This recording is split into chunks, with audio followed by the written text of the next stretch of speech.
Good morning and good evening to all. Welcome back to Mahakal Study. Today I am here with the mixed class. So let's start our class. The motivational fact. The fact is देर से बनो पर ज़रूर कुछ बनो क्योंकि लोग वक्त के साथ खैरियत नहीं हैसियत पूछते हैं. So yeah, this is the reality because हमें लाइफ की इम्पोर्टेंस जब हम कुछ बन जाते हैं तभी पता चलती है. इसलिए लाइफ की इम्पोर्टेंस को जानने के लिए एक उमंग के साथ हमें अपने लक्ष्य की ओर बढ़ना चाहिए. ओके, अब first question of the class is निम्न में से किस क्रैक के सतह के नीचे द्रवीभूत सैल को मैग्मा कहा जाता है? क पृथ्वी, ख शनि, ग शुक्र, ग Arun. If you know the answer, then write in the comment section. So our first question here answer is पृथ्वी. पृथ्वी की जो सतह होती है उसको द्रवीभूत सैल को मैग्मा कहा जाता है. ठीक है. अब सेकंड क्वेश्चन, इनमें से किस ज्वालामुखी में ऐतिहासिक काल से उद्गार उजागर नहीं हुए थे? ख मृत ज्वालामुखी, ग गल्फ स्ट्रीम ज्वालामुखी, ग वेसुवियस ज्वालामुखी, या ग कोई भी नहीं. If you know, then write in comment section. So the answer is क मृत ज्वालामुखी. Our third question is Mozambique की धारा किस महासागर में होती है? क अटलांटिक महासागर, ख प्रशांत महासागर, ग हिंद महासागर, ग कोई भी नहीं. So our right answer is option G Hind महासागर. A fourth question is pillion तुल्य ज्वालामुखी किस प्रकार के ज्वालामुखी को कहा जाता है? क मृत ज्वालामुखी, ग गल्फ स्ट्रीम ज्वालामुखी, ग अशांत ज्वालामुखी, या फिर ग वेसुवियस तुल्य ज्वालामुखी.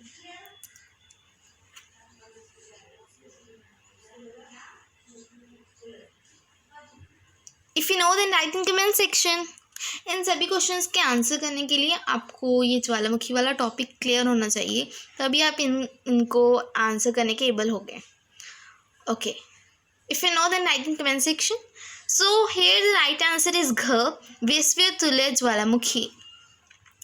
और फिफ्थ क्वेश्चन इज इनमें से किस महासागर में रेनल जलधारा होती है? क अटलांटिक, घ प्रशांत, ग हिंद महासागर, या फिर कोई भी नहीं.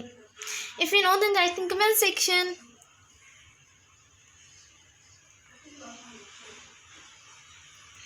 सो द राइट आंसर इज क अटलांटिक महासागर. अटलांटिक महासागर में रेनल जलधारा होती है. ओके, अब सिक्स क्वेश्चन इज निम्न में से कौन सा ज्वालामुखी विश्व का सबसे सक्रिय ज्वालामुखी है? क मृत ज्वालामुखी, ग गल्फ स्ट्रीम ज्वालामुखी, ग किलायु ज्वालामुखी, या फिर घ वेसुवियस तुल्य ज्वालामुखी.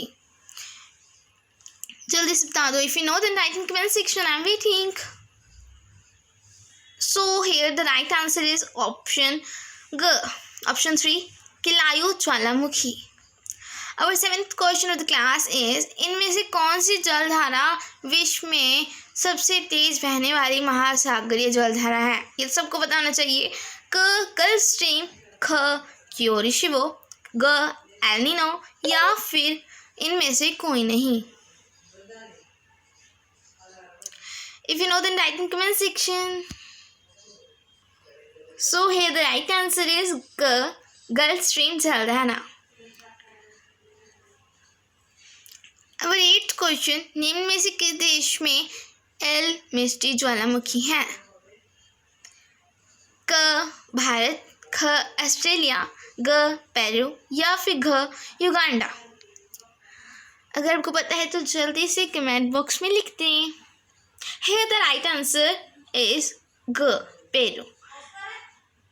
पेरू देश में एल मिस्टी ज्वालामुखी मिलती हैं. ओके, अब नाइन्थ क्वेश्चन, इनमें से किस देश में वॉन झील स्थित है? क फ्रांस, ख तुर्की, ग भारत, या फिर घ चीन. वॉन झील कहाँ है? सो here the right answer is ख तुर्की में हमारी वॉन झील स्थित है. हमारा क्वेश्चन, सबसे अधिक ऊंचाई पर इनमें से कौन सी झील स्थित है? क टीटीकाका झील, ख डल झील, ग सोमैरी झील, घ देवरिया ताल झील. If you know the right answer, then write in comment section.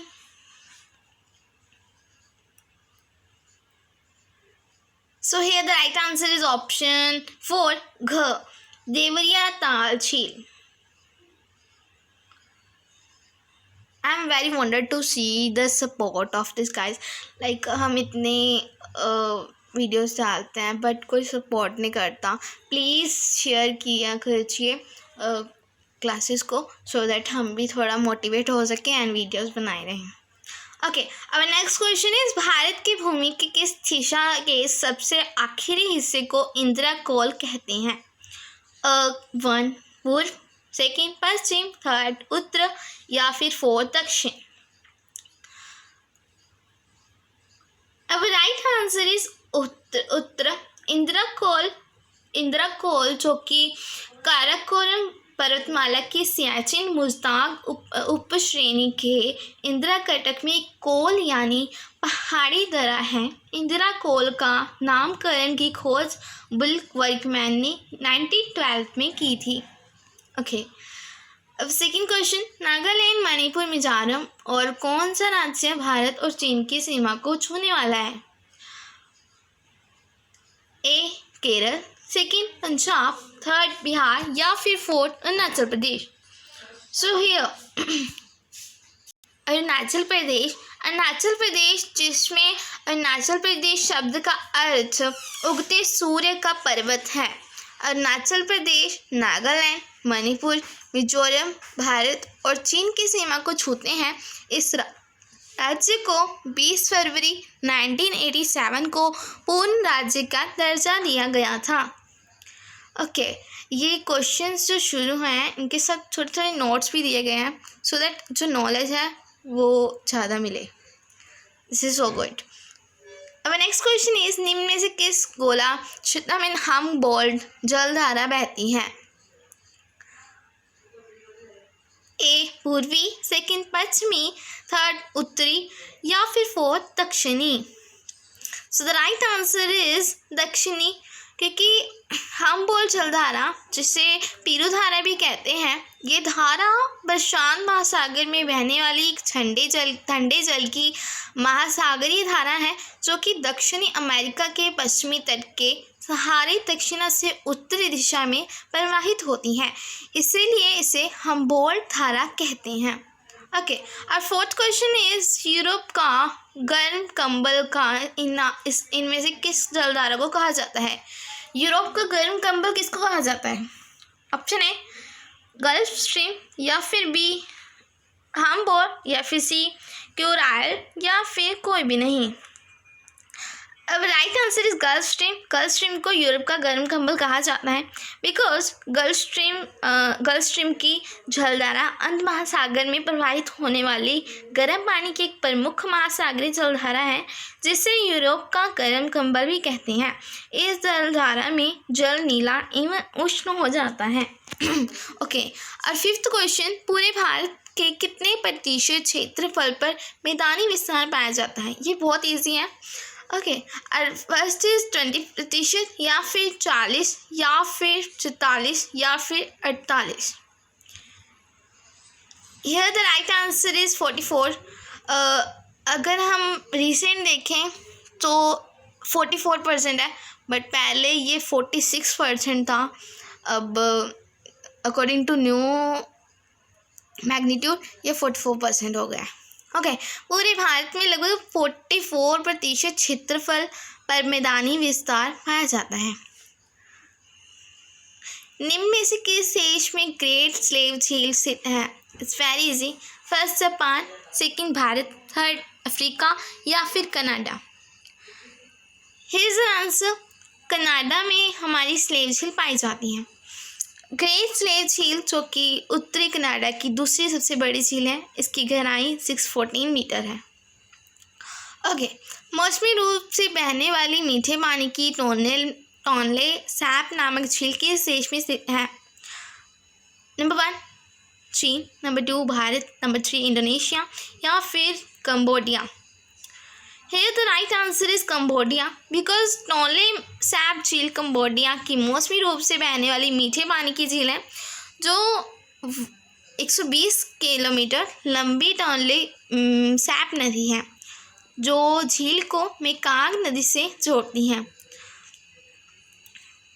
अब नेक्स्ट क्वेश्चन, जोजेन की उत्पत्ति अप्रदन के किस कारक के द्वारा होती है? ऑप्शन ए जल के द्वारा, ऑप्शन बी पवन के द्वारा या फिर दोनों। है द राइट आंसर इज पवन के द्वारा। फर्स्ट ऑफ ऑल हमें क्वेश्चन पे फोकस करना चाहिए। क्वेश्चन है क्या?